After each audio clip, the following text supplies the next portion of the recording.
अब खुद ही गिरना है और खुद ही उठना है।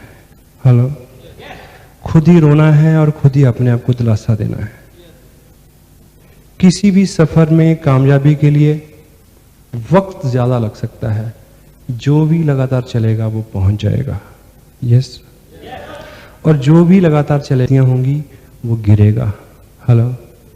और वो पहुंचेगा जो गलती करने पे सॉरी बोलेगा और गिर जाने पे उठ जाएगा और उठ के फिर चलेगा। आरसीएम बिजनेस में आपको रॉयल्टी मिले, टेक्निकल मिले, मिलेगी, जरूर मिलेगी, 1000% मिलेगी अगर आप लगातार चले। लगातार चलोगे तो गिरोगे, गिरोगे तो एक ही नियम है, कामयाबी का सबसे बड़ा नियम जो दुनिया के प्रत्येक क्षेत्र में हर व्यक्ति के काम आया, जिस नियम को फॉलो करके दुनिया में जब से दुनिया बनी है लाखों करोड़ों लोग कामयाब हुए, वो नियम है केवल एक, चलो, भागो, गिरो तो उठ जाओ, उठ जाओ।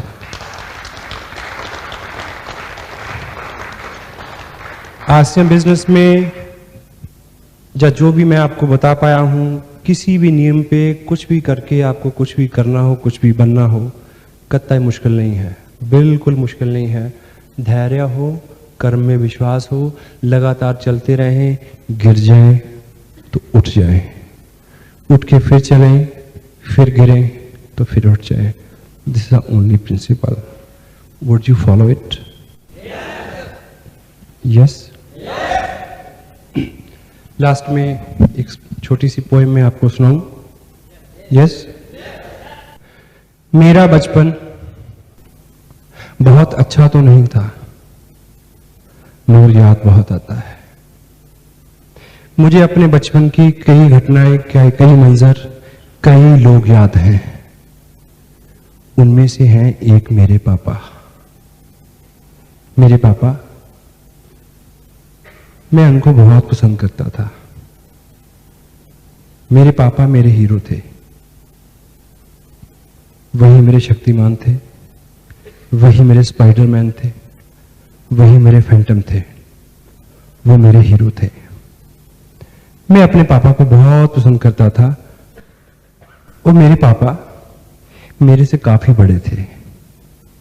यूं तो सबके ही पापा सबसे बड़े होते हैं, पर मेरे पापा मेरे से कुछ ज्यादा बड़े थे, क्योंकि मैं उनका 7वां और आखिरी बच्चा था। वो बहुत बिजी रहते थे, बहुत मेहनत करते थे, वो मेरे से बहुत कम बात करते थे। मैं बहुत चाहता था कि मेरे पापा मेरे से बात करें, पर उनको बहुत कम समय मिलता था। वो मेरे से कम बात करते थे या मेरे से कभी बात नहीं करते थे। मैं स्कूल जाता था, मैं स्कूल में देखता था कि दूसरे बच्चों के पापा कभी कभी स्कूल आते हैं। मेरा भी सपना था कि मेरे पापा भी कभी स्कूल आए, पर ऐसा कभी नहीं हुआ, कई सालों में नहीं हुआ। मेरे पापा केवल एक बार स्कूल आए थे, जब वो मेरे को स्कूल जमा करने आए थे, उसके बाद नहीं आए। मेरा एक ड्रीम था, मेरा एक सपना था, मैं जो बहुत चाहता था कि दूसरे बच्चों के पापा की तरह मेरे पापा भी कभी स्कूल आए। वो कभी स्कूल नहीं आए, और फिर मैंने कोई ऐसा मौका भी पैदा तो नहीं किया। मैं इतना अच्छा नहीं था वो कभी स्कूल आते, और मैं इतना बुरा नहीं था कि वो कभी स्कूल आते, क्योंकि मैं एवरेज था। एक बार मेरे को पता चला कि हमारे स्कूल में स्पोर्ट्स डे होने वाला है। सभी बच्चे किसी ना किसी खेल में भाग लेने वाले हैं और सब बच्चों के पापा स्कूल आएंगे। मुझे लगा कि शायद मेरे पापा भी स्कूल आएंगे, पर मैं किसी भी खेल में भाग लेने वाला नहीं था। फिर मेरे पापा स्कूल कैसे आते? मैं किसी भी खेल में अच्छा नहीं था, क्योंकि मैं सब खेल खेलता था। फिर मेरे को पता चला कि इस बार खेलों में दौड़ का खेल भी शामिल है, दौड़, रेस। तो मुझे लगा कि इसमें तो मैं शामिल हो सकता हूं, इसमें तो मैं जीत भी सकता हूं, क्योंकि दौड़ने में तो मैं सबसे आगे हूं। मुझे बड़ी खुशी हुई कि अब मौका आया, अब पापा स्कूल आएंगे। मैंने नाम लिखाया कि मैं भी दौड़ में शामिल होऊंगा, 100 मीटर की दौड़ में। मेरा नाम लिखा गया। स्पोर्ट्स का दिन आने वाला था, उससे एक रोज पहले मैं घर आया और मैं पापा के रूम में गया। पापा बहुत बिजी थे। मैं उनके पास खड़ा हो गया।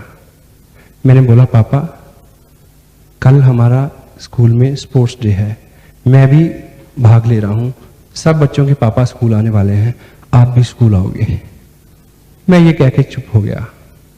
काफी देर खामोश रहा, वो भी खामोश रहे, अपना काम करते रहे। काफी देर बाद उन्होंने वो जवाब दिया जिसकी मुझे उम्मीद थी कि चल अपना काम कर। मैं निराश होकर उनके कमरे से बाहर आ गया। मुझे पता था कि मेरे पापा स्कूल आने वाले नहीं हैं। स्पोर्ट्स का दिन आया, सभी बच्चे बहुत खुश थे क्योंकि सभी खेल में भाग लेने वाले थे और सभी के पापा स्कूल आने वाले थे, पर मेरे पापा आने वाले नहीं थे। खेल का समय हुआ, सभी बच्चे दौड़ वाली रेखा पे आके खड़े हो गए। सबके पापा सामने खड़े थे, सभी बहुत खुश थे। खड़ा तो मैं भी था, पर मैं खुश नहीं था। दौड़ शुरू होने की सीटी बजी, 1 बजी, दूसरी बजी, तीसरी बजी तो मैंने सामने देखा पापा सामने हैं। मेरे को बहुत खुशी हुई। मुझे लगा अब मैं जरूर जीतूंगा। सब बच्चे भागे, मैं सबसे तेज भागा, लेकिन क्या हुआ कि मैं 10 कदम भागने के बाद गिर गया। मैं उठा और फिर भागा, उठा फिर भागा, फिर गिरा, फिर उठा, फिर भागा, फिर गिरा, फिर उठा, फिर भागा, फिर गिरा। अब क्या हुआ? अब तो मैं दौड़ शोर की रेखा से 10 गज पहले ही गिर गया। मैंने देखा सभी बच्चे शोर की रेखा पे पहुंच चुके हैं और सभी बच्चे अपने अपने पापा की बाहों में झूल रहे हैं। मैं गिर चुका था। अब की बार मैं उठ के भागा नहीं, सिर्फ चला। आंखें नीची करके मैंने देखा कि मेरे पापा मेरी तरफ बढ़ रहे हैं, मैं उनकी तरफ बढ़ रहा हूं। मेरा पूरा शरीर ठंड से सुन्न था, पूरा बदन कांप रहा था, मेरे गाल शर्म से लाल हो चुके थे। मैंने बढ़ते बढ़ते पापा के कदमों को आगे आते देखा और उनकी टांगों से चिपक गया और मैंने बोला, पापा आई एम सॉरी पापा, मैं हार गया, आई एम वेरी सॉरी। पापा ने मेरे को उठा लिया, गले से लगाया जैसे पहली बार लगाया हो और मेरे कान में बोला कि बेटे तुमने एक चीज नहीं देखी कि तुम इस दौड़ में 5 बार गिरे और 5 बार उठे, तुम 5 बार जीते हो, 5 बार। ये सब बच्चे तो इस दौड़ में 1 बार जीते हैं और तुम 5 बार जीते हो। और ये बच्चे तो इस खेल में जीते हैं, तुम जिंदगी की दौड़ में जीतोगे, क्योंकि जिंदगी की दौड़ का एक ही नियम है। जिंदगी की दौड़ का एक ही नियम है, भागो गिरो उठो, भागो गिरो उठो, फिर भागो, फिर गिरो, फिर उठो, फिर भागो, फिर उठो, फिर गिरो, फिर भागो। तुम जीतोगे। तुम इस खेल को क्या, जिंदगी के खेल को क्या, तुम जिंदगी की सभी दौड़ जीतोगे। इस घटना को 30 साल हो गए, इस घटना को 30 साल बीत चुके हैं। वो खेल खत्म हो गया, वो दिन खत्म हो गया, लेकिन मेरी दौड़ अभी भी जारी है। मैं अब भी दौड़ता हूं, दिन में 10-10 बार गिरता हूं, सिर्फ पापा की बात को याद रखता हूं कि गिर जाओ तो उठ जाना, फिर भागना, तुम जीतोगे, सब जीतेंगे। एवरीबॉडी, हर वो व्यक्ति जीत सकता है, हर वो व्यक्ति जीत सकता है, हर वो व्यक्ति जीत सकता है जो दुनिया के सबसे गोल्डन रूल को याद रखे कि लगातार चलना है। जो चलेगा वो गिरेगा। गिरने वाला अगर उठ जाए, उठ के फिर दौड़े, गिरे, फिर उठे, फिर गिरे, तो निश्चित रूप से सब जीत सकते हैं। Every and each individual can win if you will keep this principle in his mind. Whenever you fall down, get up and run and you will win. Boom.